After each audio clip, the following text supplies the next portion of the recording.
So after Ozai got done dogging on Zuko, he get a message from a servant that his Yuyon archer had just came back. And comes to find out that Ursa's ex-boyfriend has the type of scats and type of running ability as Aang, because the Yuyon archer failed to capture him because old dude went into the Forgetful Valley. I mean, it's not like there's anything absolutely terrifying in the Forgetful Valley. But the Yuyon archer told Ozai, yo, I think that guy died because he entered that valley that was extremely dangerous. And of course, that wasn't good enough for Ozai. So he was like, yo, I wanted him dead. So you're no longer a Yuyon archer. Get out my face. Because it doesn't stop there, because I continue to say that Ozai was treating Zuko harsh. And from his own words, like that of a treacherous dog. And every time Ozai would be harsh to him or wound him, he would do it out of fulfillment of his mother's wish. And mind you, this is all before he's Fire Lord.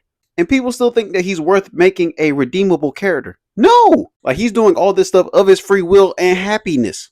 So continue on with Ozai as time goes by. It is officially 94 AG, where General Iroh is in the middle of his siege of Ba Sing Se until leaves from the vine, falling so slow the foam, little soldier boy.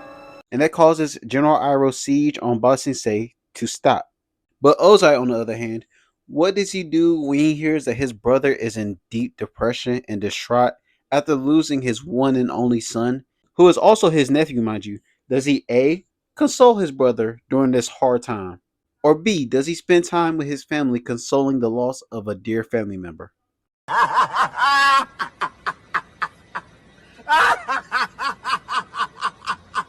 So Ozai decided to not do A or B and approach Fire Lord Azulon. And mind you, Fire Lord Azulon lost a grandson.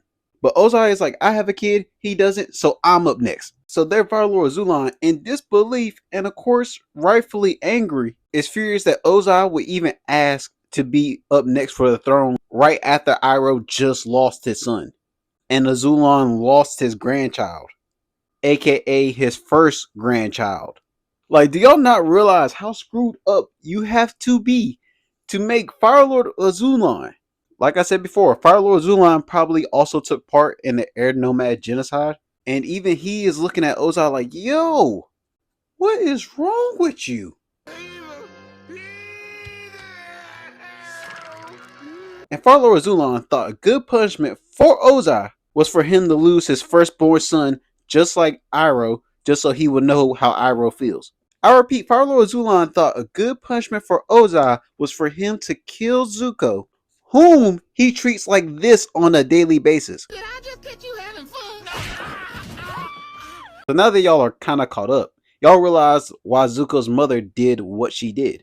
Because Ozai officially got the green light to kill Zuko off, the same kid that Ursa said reminds her the most about her ex-boyfriend, aka ex-lover. But you know Ozai had to keep it cool, because as soon as he left that chamber, he was going to, And if it wasn't for Azula and Ursa, that would probably be the last noise that Zuko probably hears at night. Coming down the halls, Ozai just gladly just cheesing, ready to just end him. And you're probably wondering, what do you mean, Azula?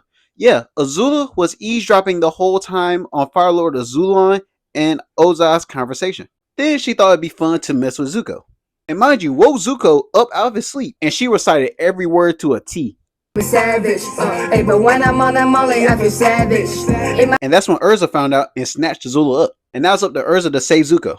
Okay, let's clarify some things in regards to Fire Lord Azulon, because some of y'all are kind of, missing the plot. Fire Lord Azulon is still evil. Like, no, genuinely, he is still evil. There's no kindness to him. He is just as evil, if not more evil, than Fire Lord Sozin. It's just that Ozai is such a psychopath that it makes it seem like Azulon ain't that bad. You can go to multiple websites, multiple sources, and multiple books, and they will all say that Fire Lord Azulon was still a very frightening man, just like his father. He wasn't different from his father, more kind, or was following tradition. No, he was just, just as evil. Also, I forgot to mention that they retconned when he was born multiple times, because they had Fire Lord Sozin written like he lived like almost as long as freaking Kyoshi. So they had to change when he was actually born.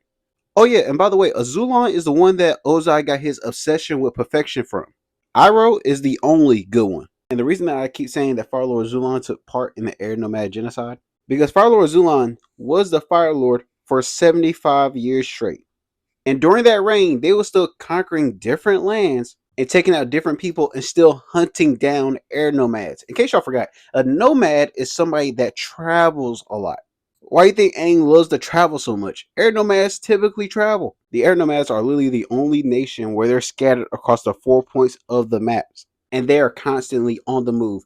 So you expect us to believe that all of the air nomads just so happen to all be at these temples, and they was easily wiped out within a year and not scattered all over the place, probably in hiding. And you expect us to believe that Fire Lord Azulon, in 75 years as Fire Lord, didn't try to hunt down air nomads? Come on now.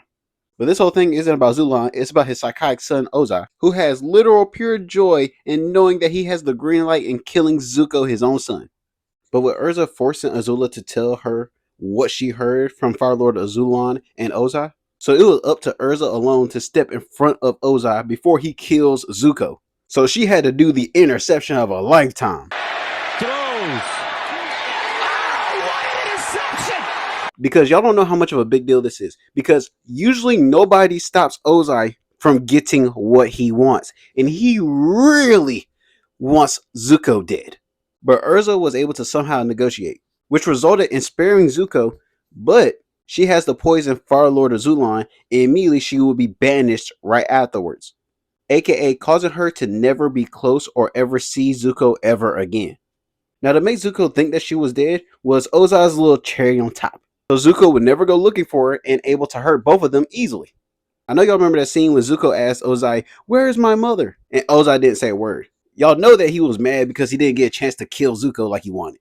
Hello, Zuko here. And if you like that video, make sure you like, comment, and subscribe. And also let me know what you think the next video should be based off of. Because like I say at the end of all my videos, I read every comment and I make sure that y'all are heard. Because I'm trying to get to 50K by the end of the year, I would love to have your support and hear more about your ideas. I hope you're able to apply these words in your everyday life. And Lily, thanks for watching. Oh, and a reminder, drink water. Perfection and power are overrated. I think you are very wise to choose happiness and love.